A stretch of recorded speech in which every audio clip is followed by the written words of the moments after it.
Sementara itu Pemkot Denpasar melalui Dinas Kebudayaan Kota Denpasar dan Suba Upadesa kembali menggelar Paruman Sulinggih sekota Denpasar. Paruman yang digelar di Wantilan Pura Taman Kemuda Sari dihadiri Wakil Wali Kota Denpasar, I Gusti Ngurah Jaya Negara.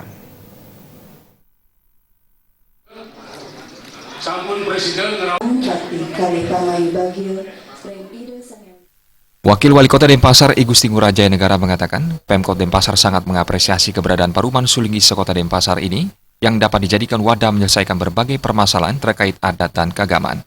Paruman Sulinggih ini akan menjadi pedoman dan petunjuk pemerintah Kota Denpasar dalam mengambil kebijakan. Salah satu hal yang mendasar adalah mempertahankan keberadaan Pura Subak.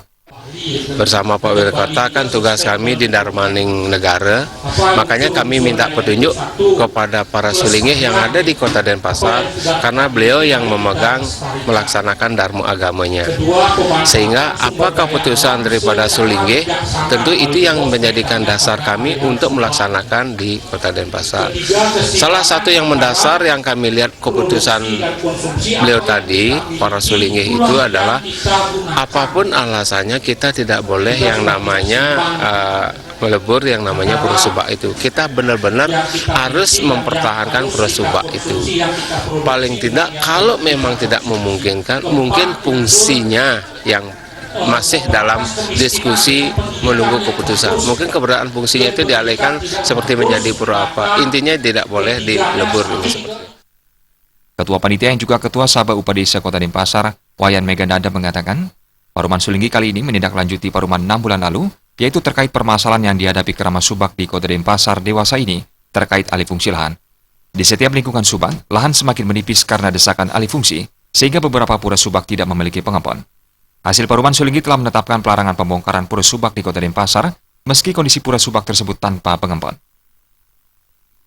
Yang sekarang kita sudah tahu alih fungsi lahan subak itu begitu derasnya. Kemudian sesuai dengan aturan Tri Hito Karana itu subak itu punya warga, punya pelemahan, cariknya itu subaknya itu sendiri dan punya periangan itu yang kita sebut pura subak gitu. Nah, lalu karena ada peralihan fungsi dan juga perubahan dari atau peralihan dari profesi gitu, sehingga sekarang yang mengempon, yang mengomong Pura Subak itu boleh dikatakan tidak ada gitu. Lalu bagaimana ini gitu? Karena sesungguhnya budaya Bali itu bersumber kepada budaya persubakan itu. Paruman Sulinggih ini merupakan wadah berdiskusi tentang apa yang menjadi perdebatan di tengah masyarakat terkait adat dan keagamaan yang akan dicarikan solusi berdasarkan sastra agama. Angga Ratana, Bali TV.